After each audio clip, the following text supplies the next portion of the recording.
Good wishes to all of you. India's Ancient Past, Chapter 30, Cultural Interaction with Asian Countries Audiobook. India's relations with the outside world. Medieval lawgivers and commentators ordained that a person should not cross the seas. This would imply that India shunned all relations with the outside world, but this is not so. For India has maintained contacts with its Asian neighbors since Harappan times. Indian traders went to the cities of Mesopotamia, where their seals dating to the second half of the third millennium BC have been found. From the beginning of the Christian era onwards, India maintained commercial contacts with China, Southeast Asia, West Asia, Central Asia, and the Roman Empire. We may recall how the Indian land routes were connected with the Chinese Silk routes and also India's commercial intercourse with the eastern part of the Roman Empire. India also sent its missionaries, conquerors, and traders to the neighboring countries where they founded settlements. Buddhism in Sri Lanka, Myanmar, China, and Central Asia. The propagation of Buddhism promoted India's contact with Sri Lanka, Myanmar, China, and Central Asia.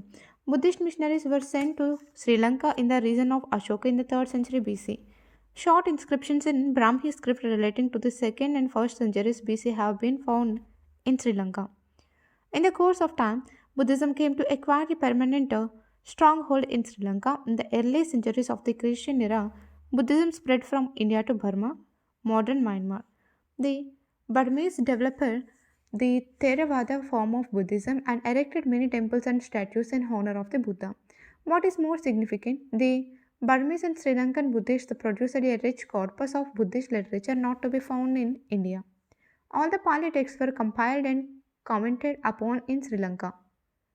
Although Buddhism disappeared from India, it continued to command a large following in Myanmar and Sri Lanka, and this remains the case to this day.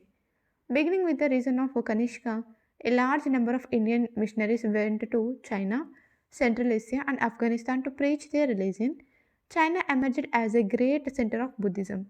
The Chinese records mention 162 visits made by the Chinese monks during the 5th to the 8th centuries, but the visit of only one Indian scholar called Bodhidharma to China is recorded to this period. All these visits were concerned with Buddhist texts and translations. Thus, despite linguistic differences, we notice an amazing contact between India and China in the Buddhist context. From China, Buddhism spread to Korea and Japan, and it was in search of Buddhist texts and doctrines that several Chinese pilgrims, such as Fasten and Huansang, came to India. Eventually, this contact proved fruitful to both the countries. A Buddhist colony arose at Tanghyang, which was the starting point of the companies of merchants crossing the desert. The Indians learned the art of growing silk from China, and the Chinese learned from India the art of Buddhist painting. The two other great centers of Buddhism in ancient times were Afghanistan and Central Asia. In Afghanistan, many statues of the Buddha and Buddhist monasteries have been discovered. Begram and Bamiyan, situated in the north of this country, are famous for such relics. Begram is famous for ivory work, which is similar to Indian workmanship in Kushan times.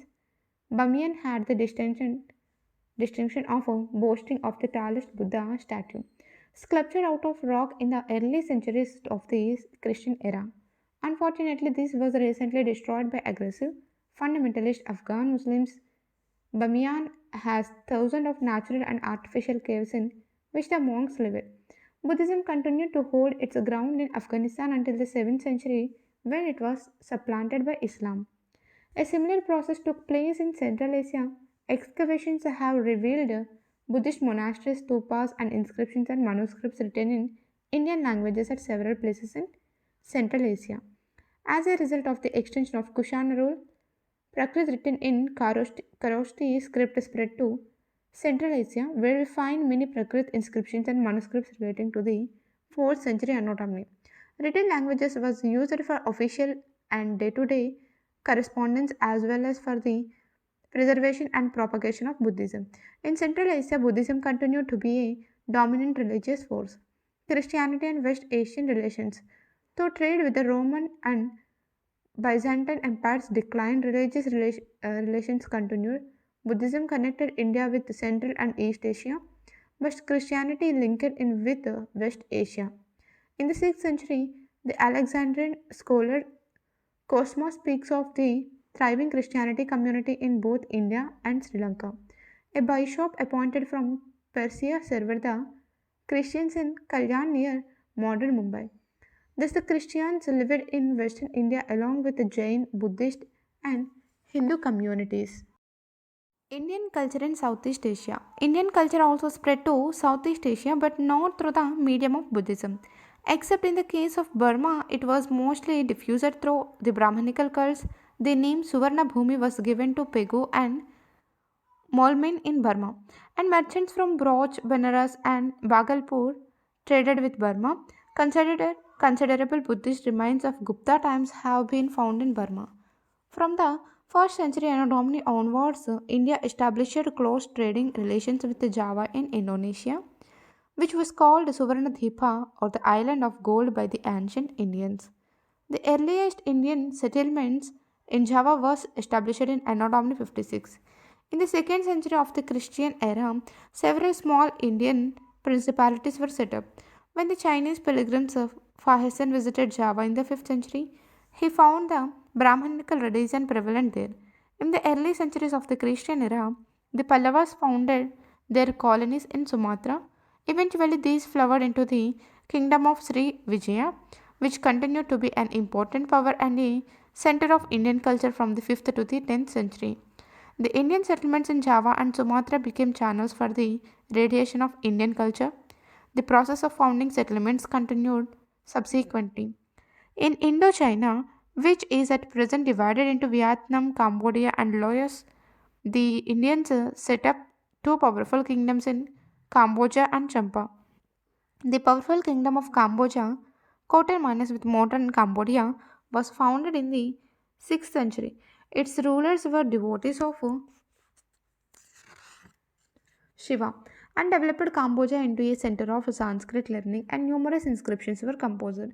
In the neighborhood of Cambodia at Champa, embracing southern Vietnam and the fringes of northern Vietnam, it seems that the traders set up colonies. The king of Champa was also a Shaiva, and the official language of Champa was Sanskrit. This country was considered to be a great center of education in the Vedas and Dharmashastras. Indian settlements in the Indian Ocean continued to flourish until the 13th century, and during this period, their inhabitants intermingled with the local peoples. Commingling gave rise to a new type of art, language, and literature. We find in these countries several art objects that show evidence of a happy blending of both Indian and indigenous elements. It is astonishing that the greatest Buddhist temple is to be found not in India but in Borobudur in Java. Considered to be the largest Buddhist temple in the world, it was constructed in the 8th century, and 436 images of the Buddha engraved on it illustrate his life. The temple of Angkor Wat in Cambodia is larger than that of Borobudur. Although this temple dates to medieval times, it can be compared to the best artistic achievements of the Egyptians and Greeks. The stories of the Ramayana and Mahabharata are narrated in relief on the walls of the temple. The story of the Ramayana is so popular in Indonesia that many folk plays based on it are performed. The language of Indonesia, Bahasa Indonesia, contains numerous Sanskrit words. Cultural give and take. With regard to sculpture, the head of the Buddha from Thailand, the head from Cambodia, and the magnificent bronze images from Java are regarded as the best examples of the fusion of Indian art with the local art tradition of Southeast Asia. Similarly, beautiful examples of painting comparable to those of Ajanta are found not only in Sri Lanka but also in the Huya, Tunhuyang caves on the Chinese border. It would be wrong to think that religion alone contributed to the spread of Indian culture. Missionaries were backed by traders and conquerors. Trade evidently played a vital part in establishing India's relations with Central Asia and Southeast Asia. The very names Suvarna Bhumi and Suvarnadhipa, Suvarnadvipa given to territories in Southeast Asia suggest Indians search for gold. Trade led not only to the exchange of goods but also so that of elements of culture. It would be inaccurate to hold that Indians alone contributed to the culture of their neighbors. It was a two-way traffic. The Indians acquired the craft of minting gold coins from the Greeks and Romans. They learned the art of growing silk from China, that of growing betel leaves from Indonesia, and adopted several other products from the neighboring countries. Similarly, the method of growing cotton spread from India to China and Central Asia. However, the Indian contribution seems to have been significant in art, religion, script, and language. Nevertheless, no culture which developed in the neighboring countries was a replica of the Indian culture. Just as India retained and developed its own identity in spite of foreign influences. Similarly, each country in Southeast Asia developed its own characteristic culture by synthesizing Indian elements with indigenous elements. End of the chapter chronology. BC. Third millennium, Indian traders went to the cities of Mesopotamia where their seals have been found. Third century, the Buddhist missionaries sent to Sri Lanka in the region of Ashoka. India began commercial contacts with China, Southeast Asia, West Asia, Central Asia, and the Roman Empire. Anno Domini 56. The earliest Indian settlement in Java. Early Christian centuries. Buddhism spread from India to Burma, modern Myanmar. Indian Buddhist missionaries in China, Central Asia, and Afghanistan in Kanishka's time and later. The tallest Buddha statue sculpted out of rock at Bamiyan. The Pallavas founded colonies in Sumatra. 4th century, many Prakrit inscriptions and manuscripts found in Central Asia. 5th century, Fahisan visited Java. 5 to 11th century, Sri Vijaya as an important power and a center of Indian culture. 6th century, the kingdom of Cambodia, coterminous with the modern Cambodia founded. 7th century, Buddhist in Afghanistan supplanted by Islam. 8th century, constructed of the largest Buddhism temple in the world and Borobudur temple in Indonesia. Thank you.